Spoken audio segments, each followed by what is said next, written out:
बेंगलुरु का रहने वाला एक शख्स होता है जिसका नाम प्रशांत होता है और प्रशांत की उम्र अभी महज 40 वर्षों के आसपास हुई रहती है। लेकिन इसी 40 वर्षों में उसे अपनी पत्नी से इतना कष्ट मिल जाता है, वो अपनी पत्नी से बेहद हैरान और परेशान हो जाता है कि वो सोच नहीं पाता है कि मुझे क्या करना चाहिए और क्या नहीं करना चाहिए। जैसे ऐसा लगता है कि उसकी पत्नी ने उसे एक पिंजड़े में कैद करके रखा हो। चाहे वो जो भी करना चाहता, उसकी पत्नी उसे टोक दिया करती थी, हमेशा उससे सवाल पर सवाल पूछा करती थी, यहाँ तक कि दोस्तों उसका आना जाना तक दूभर कर दी थी उस पत्नी ने उसके। वो इतना परेशान हो चुका होता है कि उसे अपना घर बार गाड़ी हर चीज छोड़ करके सिर्फ और सिर्फ अगर कहीं इंटेंस लगाना पड़ता तो अपनी सिर्फ और सिर्फ पत्नी के ऊपर। नौकरी पर भी जब जाता तो उसे कम से कम दिन में 4 बार 5 बार वो फोन किया करती। अब इन सब पूरे मामलों से वो इतना इरिटेट हो जाता है, इतना परेशान हो जाता है, इतना हैरान हो जाता है कि वो बस यही चाहता कि किसी तरीके से इससे मेरा पीछा छूट जाए। और इधर पत्नी जो मानसिक रूप से ठीक तो थी, लेकिन उसे एक शक की बीमारी लग जाती है और वो बार बार यही बात लेके उसे टार्चर किया करती थी कि जरूर मेरे अलावा भी तुम्हारा किसी और के साथ चक्कर है। अब इस टार्चर से वो उसकी मनोवृत्ति कुछ इस कदर बिगड़ जाती है कि वो एक अपने जीवन का बेहद अहम और कड़ा फैसला लेना चाहता था कि वो अपनी पत्नी से डिवोर्स चाहता था, क्योंकि उसकी पत्नी ने उसके साथ कुछ इस कदर उसकी जिंदगी को नर्क बना रखा था कि उसके अलावा उसके पास कोई ऐसा चारा नहीं था।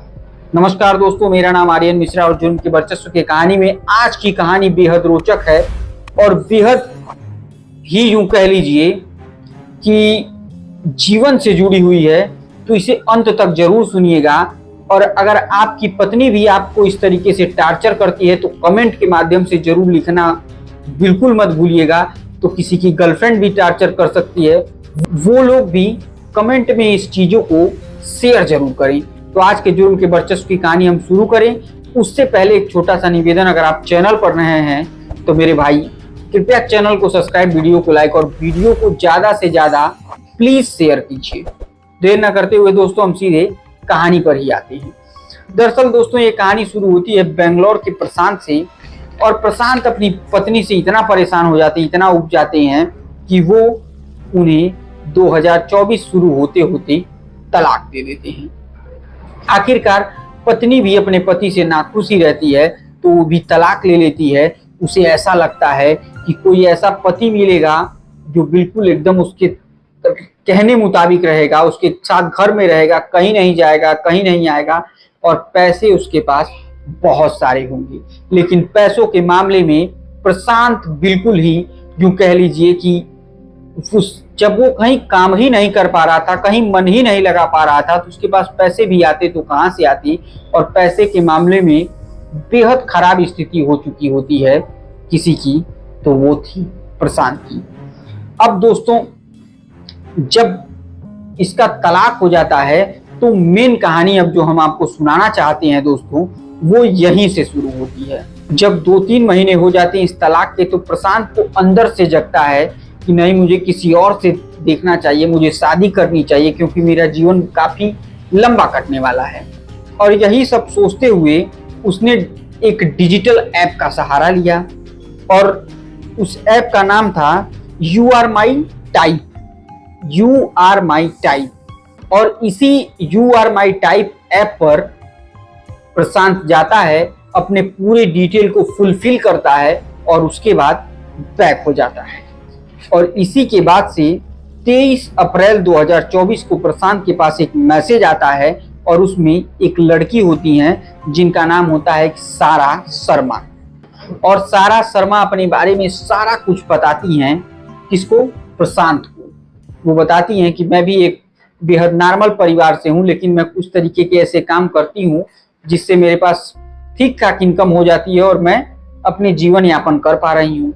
तो इस मामले में प्रशांत भी थोड़ा सा इंटरेस्ट दिखाता है और पूछता है कि वैसे आप करती क्या हैं, ये तो बताइए। तो वो कहती हैं कि इस ऐप पर नहीं मजा आएगा, आप मेरा टेलीग्राम नंबर लीजिए और उस पर आइए। अब प्रशांत और सारा दोनों टेलीग्राम पर आ जाते हैं और यहीं इन दोनों की चैटिंग शुरू होती है। चैटिंग में प्रशांत ने अपनी सारी मजबूरियां बता डाली, सारी बातें बता डाली, यहां तक बता डाला कि उसके ऊपर तकरीबन 5 से 10 लाख रुपए का कर्ज भी चढ़ चुका है और उसी कर्ज के वो बोझ तले दबा हुआ है। लेकिन उसे कुछ रास्ता सूझ नहीं रहा है कि वो इस कर्ज के बोझ से कैसे बाहर निकले, आखिर क्या ऐसा करे जिससे उसे इस कर्ज से मुक्ति मिल जाए।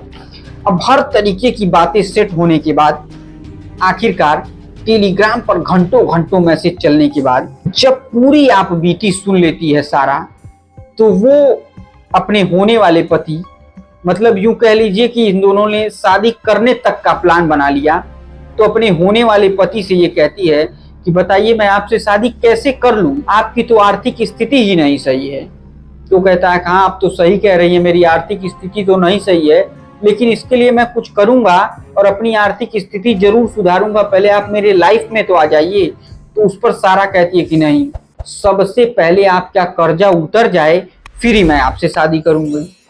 अब इस पर प्रशांत परेशान हो जाता है कि इतना बड़ा कर्जा है, अचानक से कैसे उतरेगा भाई, ये भी तो संभव नहीं है। तो कहती कि मैं बताऊंगी आपको कैसे उतरेगा, मैं भी किसी ऐप पर काम करती हूँ और उसके थ्रू ही अपना खर्चा निकालती हूँ। अब सारा ने उसे ट्रेडिंग के बारे में बताया, आप भी जानते होंगे फॉरेक्स ट्रेडिंग, और उससे फॉरेक्स ट्रेडिंग पर इन्वेस्ट करने की सलाह दे दी। बताया कि जहां आप कम समय में ज्यादा से ज्यादा कमाई कर सकते हैं। तो कहता है कि इस ट्रेडिंग पे पैसे लगाने के लिए भी तो पैसे होने चाहिए। तो वो कहती यार एक बार किसी से उधार लेके लगा कर देखो, हो सकता है तुम्हारा जीवन बदल जाए, तुम्हारा कैरियर बदल जाए, इस पर पैसे मैं बहुत जल्दी दुगना बना देती हूँ। इन सब पूरी बातों को वो सोचता है, अभी समझता है। इसी बीच 17 जून को सारा ने प्रशांत को एक एडमिनल मार्केटिंग और एक ट्रेडिंग फार्मा के प्लेटफॉर्म का एक लिंक भेजा और कहा इस लिंक को पढ़ो, इसमें कुछ कस्टमर केयर के नंबर दिए हुए हैं, उस नंबर पर कॉल करो और फिर अपनी जानकारी आगे बढ़ाओ। उसके बाद अगर तुम्हें कुछ समझ में आता है कि इस पे इन्वेस्ट करना चाहिए नहीं करना चाहिए, तब तुम अपने कदम को आगे बढ़ाओ और उसके बाद इन्वेस्ट करो। अब ये पूरी कहानी समझता है वो, क्योंकि पढ़ा लिखा व्यक्ति था ही प्रशांत, ये हर एक कड़ी से कड़ी मिलाता है, हर तरीके की जांच करता है। बाद में उसका अकाउंट नंबर वेरिफिकेशन का समय आता है वो भी करता है। और यकीन मानिए दोस्तों कि सारा ने जो बताया था सब कुछ सही था, बल्कि जिस अकाउंट नंबर को दिया था वो श्याम ट्रेडर्स एंड कंपनी के नाम से रजिस्ट्रेशन भी, वो अकाउंट नंबर भी दिखा रहा होता है और बिल्कुल सब कुछ सही चल रहा होता है। अब आखिरकार हार मानकर सारा के कहने पर प्रशांत ने अपनी बहन से सारा के कहने पर 50,000 रुपए उठाए और 50,000 रुपए लेने के बाद इसी ऐप के थ्रू उसमें लगा दिए। अभी कुछ दिन ही बीते थे कि अचानक से उसने देखा कि ये 50,000 रुपए सीधे 98,000 रुपए में परिवर्तित हो गए, यानी सीधे सीधे 48,000 रुपए का मुनाफा मिल जाता है। अभी इस 48,000 रुपए के मुनाफे को देखते हुए प्रशांत पागल हो जाता है और कहता है बहुत अच्छा सारा तुमने ऐप बताया, बहुत मजा आ रहा है। और इसके बाद वो अन्य जगहों से भी पैसे इकट्ठा करना शुरू करता है, पूरी जी जान लगा देता है। तकरीबन इस मामले में प्रशांत ने कुल 10-12 लाख रुपए लगाए। अब वो 10-12 लाख रुपए भी 22-24 लाख रुपए में बदल जाते हैं। फिर प्रशांत ने सोचा कि एक ही बार कर्जा वर्जा सब निपट जाएगा, रईसी की जिंदगी हो जाएगी, सारा से शादी हो जाएगी। इसलिए प्रशांत ने अपनी गाड़ी तक बंधक रख के 21 लाख रुपयों का जुगाड़ किया और पूरे ये 21 लाख रुपए उसी में लगा दिए, क्योंकि बार बार इसे फायदे की रकम दुगनी होती हुई दिख रही होती है। और जब सारी रकम उसने लगा दिया तो 30% जीएसटी के नाम पर एडवांस मांगा जाता है। वो 30% भी प्रशांत देने के लिए तैयार था और दे भी देता है। फिर ये कहा जाता है कि 35% एडवांस करिए, जो आपको प्रॉफिट होगा उसका, तभी ये पैसा हम आपको दुगना करके, यानी तकरीबन 42-44 लाख रुपए के आसपास आपका बना है वो हम आपको वापस करेंगे। उसके लिए भी वो लोन लेता है और उसको भी पैसे देता है। अब 21 सितंबर को कुल रुपये जो आज तक उसने जमा किए थे 21,96,688 रुपए हो रहे होते हैं और इसका ठीक दुगुना पैसा प्रशांत को मिलने वाले थे। अब इसी दरमियान जब सारा कुछ उसने जमा कर लिया तो बाद में पता चलता है कि जब पैसे निकालने की बारी आती है तो कस्टमर केयर को फोन करता है तो पता लगता है तो मोबाइल नंबर स्विच ऑफ आ रहा है। फिर वो सारा को मैसेज पे मैसेज डालता है, कहता है कि अरे यार तुम क्या कर रही हो, यहाँ मेरा कस्टमर केयर का मोबाइल नंबर स्विच ऑफ आने लगा, अब मेरे पैसे कैसे चलेंगे, अब मैं आगे क्या करूंगा। ये सब सुनकर सारा कुछ रिप्लाई ही नहीं दे रही थी। अब बिल्कुल प्रशांत हैरान परेशान हो जाता है, क्योंकि वो अभी तक तो 10-12 लाख रुपए के कर्जे में था, लेकिन अब गाड़ी से लेके घर बार, माँ के गहने, बहन से पैसे, सबसे लेके उसने 21 लाख रुपए इसी में लगा दिया। उसके पास 1 रुपया नहीं बच रहा है। उसे तो कुछ समझ में नहीं आ रहा है। उसको तो मैंने ऐसा लग रहा था कि जैसे वो सुसाइड कर ले। इधर सारा फोन ही नहीं उठा रही थी कि अब कैसे कुछ उपाय तो बताए, आखिर इससे कैसे बाहर निकला जाए। बाद में सारा ने भी मोबाइल स्विच ऑफ कर दिया। अब जब सारा ने मोबाइल स्विच ऑफ किया तो मानो ऐसा लग रहा था कि जैसे प्रशांत का कलेजा फट जाएगा। एक तो प्यार भी फोन नहीं उठा रही, दूसरे पैसे भी चले गए। आनंद फानंद में प्रशांत ने बेंगलुरु के एक स्पेशल थाने में आईटी एक्ट के तहत एक मुकदमा दर्ज कराया। ये पूरी कहानी सुनाई, डेटिंग ऐप के माध्यम से बताया। एक सीनियर अधिकारी के माध्यम से पता चला कि ऐसी शहर में तमाम ऐसी घटनाएं घट रही हैं जिसमें कई लोगों के साथ इस तरीके का फ्रॉड हो रहा है। हालांकि केस दर्ज कर लिया गया है, मामला जांच में है।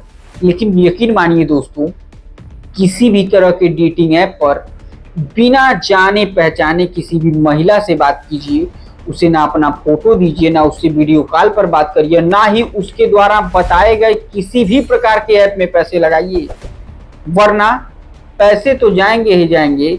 वो महिला तो पहले से ही दूसरे किसी की है, आपके हाथ भी नहीं आए। तो बहुत ज्यादा होशियार बनकर इन्वेस्टमेंट करेंगे कि पैसे ज्यादा आएंगे, तो जो आपके जेब में है वो भी वापस उसी के साथ चले जाएंगे। तो इसलिए थोड़ा सतर्क रहिए, सावधान रहिए, अपने जीवन में अच्छे तरीके से जितना मिला है उसी में खुश रहिए, बहुत ज्यादा दिमाग मत लगाइए। और हाँ, खास तौर से पत्नियों से निवेदन है कि अपने पति के ऊपर उतना ही शक करें, उतना ही उसको इरिटेट करें जितने में वो अपने जीवन यापन अच्छे ढंग से कर पाए। इस दिमाग को फ्री रखे ताकि 2-4 रुपए कमाए तो वो आपको ला कर देगा। अगर पति राजा रहेगा तो ही आप रानी बनेंगी, अगर पति ही भिखारी रहेगा तो आप भिखारन जरूर बनी रहेंगी।